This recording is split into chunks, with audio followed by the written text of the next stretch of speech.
guys, Assalamualaikum. Welcome back to my channel. Okay guys, malam ni kita nak buat kelainan sikit. Tak ada makeup tutorial untuk hari ni. Memandangkan malam ni pun husband Farah kena OT. So, ada masa lah kat sini. Okay, hari ni Farah nak buat konten mengenai kisah-kisah misteri atau kisah-kisah seram. Tapi mengenai Farah sendirilah. Untuk konten hari ni mengenai Farah sendirilah. Yang daripada dia mengisahkan daripada kecil Farah mengalami kisah-kisah mistik sikit sampai ke dewasa, sampai ke sekarang lah. Hari tu Farah ada upload dekat Facebook tau, mengenai kisah Farah lah. So daripada kecil Farah boleh sense benda tu. Tak boleh nampak tapi boleh sense benda tu. Jadi Farah lebih boleh dengar lah. Kita mulakan dengan kisah pertama. Benda ni masa ni Farah kecil lagi lah. Okay, masa tu Farah rasa sama ada umur 5 tahun ataupun 6 tahun lah. Sebab ingat lagi masa tu arwah atuk meninggal. Okay, arwah atuk meninggal. Kebetulan hari arwah atuk meninggal tu Farah ada graduate tadika. Yang budak-budak tadika pakai baju konvo mini tu kan. Okay, masa majlis tahlil tu Farah mandi sorang-sorang masa tu lah. Tapi Farah tak dapat confirmkan lah masa tu umur 5 tahun ke 6 tahun. Biasa tadi kan 5 tahun dengan 6 tahun kan. Hari yang masa nak buat tahlil tu, Mama Farah dah sibuk-sibuk tau dekat rumah sebelah. Sebab rumah arwah atuk dengan rumah Farah sebelah-sebelah je, rumah kampung. So sebelah-sebelah je. So Mama Farah pergilah kat sana menolong semua. Farah masa tu kecil-kecil lagi, tapi dah pandai independent lah, mandi sendiri semua. Masa tu Farah pergi mandi. Ingat lagi masa tu hujan gerimis. Pergi mandi. Lepas tu tengah mandi tu dengar bunyi macam, tak tahu nak cakap macam mana, macam cicak ke, tapi dia macam something yang berbunyi. Dan bila kita tanya siapa tu, dia lagi macam berespon, budak-budak kecil. So kita takut lah kan. So kita tanyalah siapa tu. Dia lagi macam lagi bising, lagi macam bercakap tau, nak bercakap dengan kita, berinteraksi dengan kita. Masa tu, itulah first time Farah kena. Farah menangis, lari lari keluar daripada bilik air. Terus pergi jerit, Mama, panggil Mama. Sebab Mama kat rumah sebelah kan. So panggil Mama. Mama balik, kenapa? Ada hantu, takut. Itulah first time masa tu, kecil-kecil. Lepas tu meningkat remaja. Ada juga actually. Rumah Farah kan dekat dengan Fekra semua kan, dekat dengan kelapa sawit. So Farah pergi rumah kawan Farah, rumah taman tau. Dalam 5 minit jugalah perjalanan kalau naik motor dari rumah pergi ke rumah dia. Rumah dia rumah taman.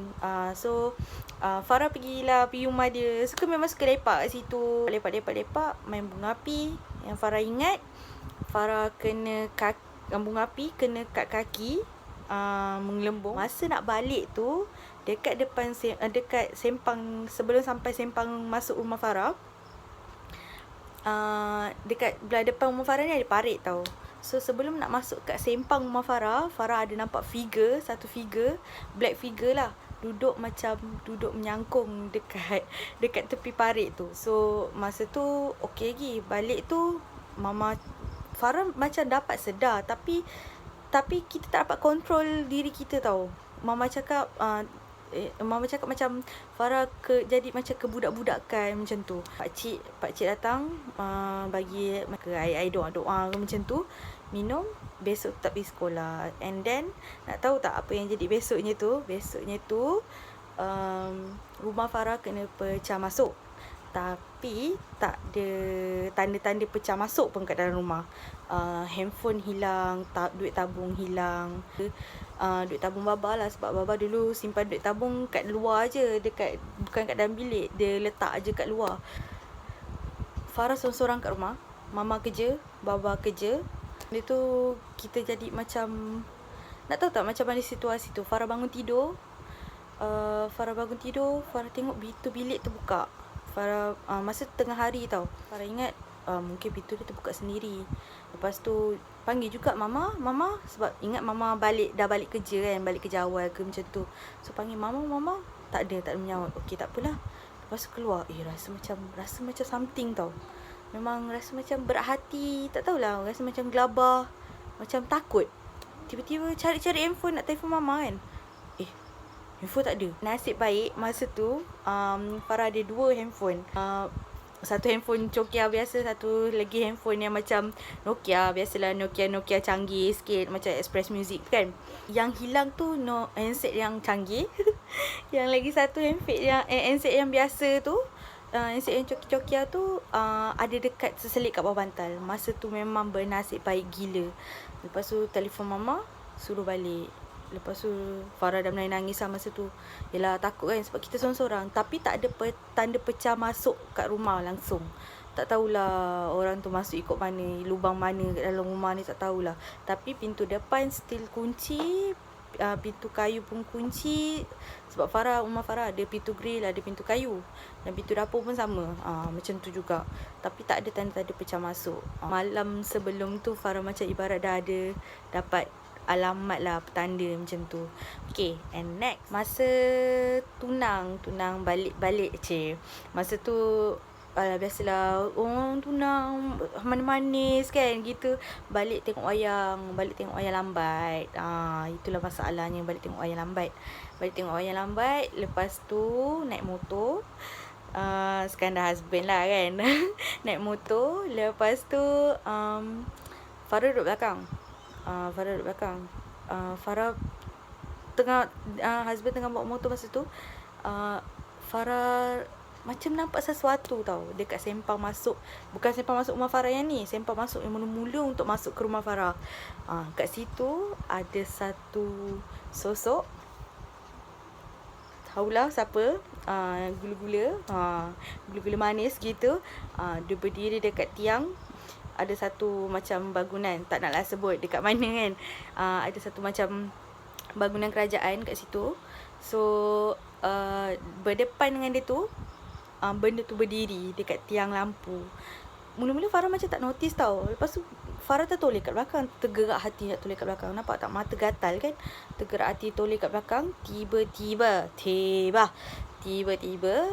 Farah nampak lah figure tu. Mula-mula macam tak jelas. Kita macam, bila kita ni tak tahulah, Farah ni jenis macam, kalau Farah tak sure benda tu, Farah akan macam tenung je benda tu. So Farah tenung, makin tenung macam, betul lah, kain dia macam memang benda tu. So Farah macam, lah, makin tenung, makin jelas pula, nampak pula benda kat atas kepala dia tu kan. Apa lagi? Sampai rumah, masuk, basuh kaki, terus tidur. Apa lagi? Yang lepas kahwin pun Farah ada juga kisah misteri. Masa kahwin pun Farah nak cerita satu cerita juga. So masa lepas kahwin banyak juga kisah-kisah misteri, tapi Farah just ambil satu je lah kisah misteri.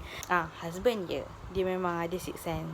So dia boleh nampak benda-benda ni semua. Benda ni jadi dalam a few years ago lah. Farah dah kahwin 6 tahun. So mungkin tak silap Farah dalam 2 tahun lepas kot. Masa tu dia kerja dekat Bandar Melaka malam, dia ada shift kan. So dia balik malam tu, dia suluh ke arah Pangkin. Depan rumah Farah ada Pangkin. So dia suluh ke arah Pangkin, dan Pangkin tu dia nampak macam Farah. Badan besar, rambut panjang tapi serba hitam. Tak tahulah nak cakap tu apa benda kan. Ya, sebab kawasan rumah Farah rumah kampung. Tapi orang dulu memang cakap kat sini ada kawasan orang membela. Kita tak tahu kan, orang dulu macam perjanjian dia apa dengan benda-benda halus ni, untuk jaga tanah ke, untuk jaga keluarga ke, kita tak tahu. Mungkin ada yang kat sini, antara penduduk-penduduk kampung kat sini yang keluarga dia dah meninggal. So benda tu bebas, ataupun mungkin benda tu daripada tempat lain, atau berminggah ke ikut husband ke, tak tahulah. Tapi benda tu macam sebab badan Farah besar dan tinggi. So husband nampak macam tu. Lepas tu dia boleh cakap dalam hati, apa bini aku buat dekat Pangkin ni. Dan kedudukan benda tu, dia berdiri dekat tangga. So nampaklah sebab Pangkin ada lampu, so boleh nampaklah figure tu gelap kat situ kan. Husband cakap dalam hati, apa pasal bini aku duduk kat luar ni, malam-malam macam ni berani dia duduk kat luar. Lepas tu dia fikir balik, bini aku memang takkan duduk kat luar lah, melainkan aku ada ataupun mak ayah dia ada. Tiba-tiba sel-sel otak dia dah berhubung. Apa lagi? Dia WhatsApp. Yang, keluar kejap. Abang ada kat luar ni. Kenapa? Keluar je lah. Habis keluar. Okey, betul lah awak. Asal? Lepas tu masuk dalam rumah. Dia tak nak cerita hari tu. Dia cerita keesokan harinya. Dia kata abang nampak awak. Abang nampak awak dekat pangkin. Lepas tu abang ingat awak. Awak tunggu abang ke? Tapi abang fikir balik. Dah tengah malam. Awak takkan berani tunggu abang dekat situ. Itu satu cerita lah Farah ambil kan.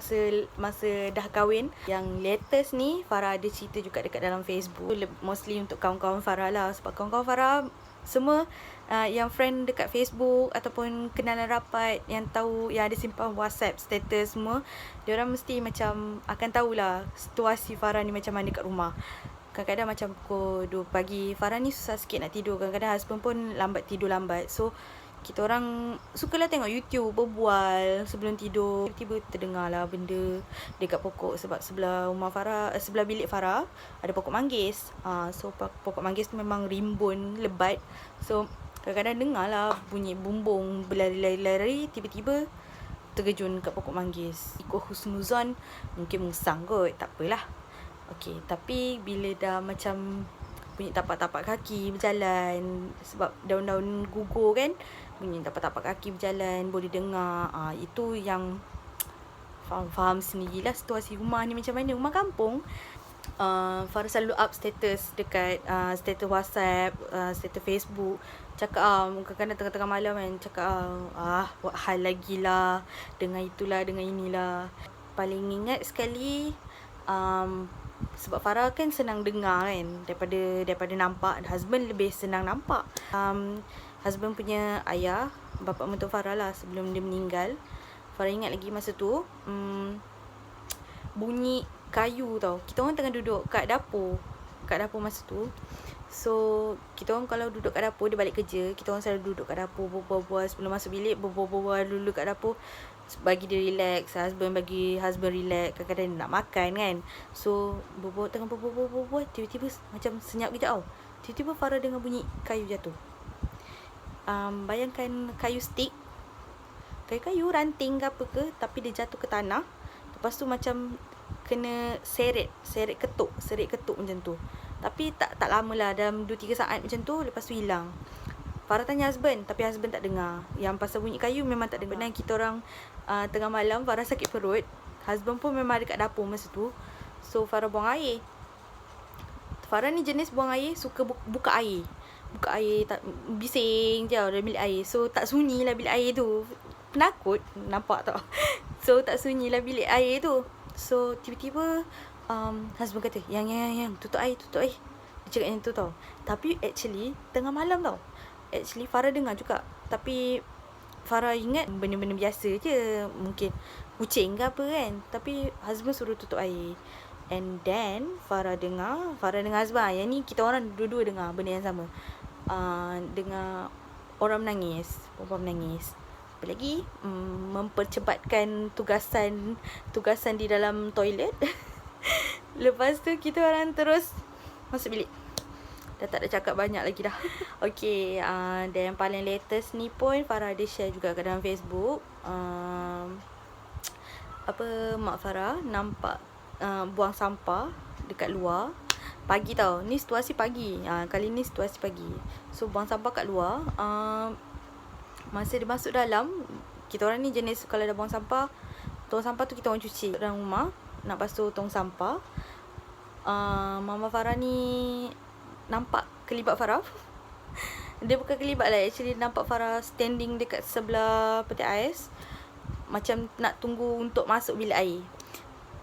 Dalam keadaan berkemban, macam nak pergi mandi macam tu lah.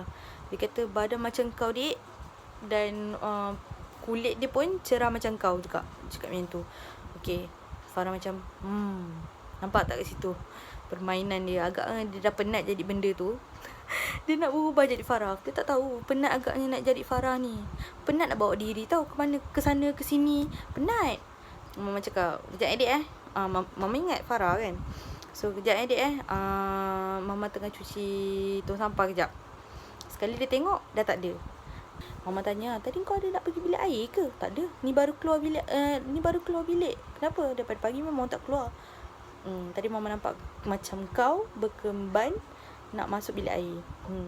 Kita tahulah benda bukan kita je, bukan manusia je yang hidup kat muka bumi ni. Makhluk-makhluk Allah lain pun ada juga. So as long kita tak kacau dia, dia tak akan kacau kita kan. So Farah cakap tak apalah Ma, dah salam perkenalan tu ibaratnya kan. Tak apalah nak macam mana. Okay, setakat tu je lah kot nak share cerita pasal kisah seram. Siapa-siapa yang ada kisah-kisah seram boleh komen dekat bawah. Mana tahu Farah boleh pilih. Okay, Farah boleh pilih dan boleh buat konten. Korang jangan lupa subscribe, komen dan like. Okay, nantikan next video. Kita tak tahu bila, macam biasa. So stay tune. Jaga diri elok. Bye.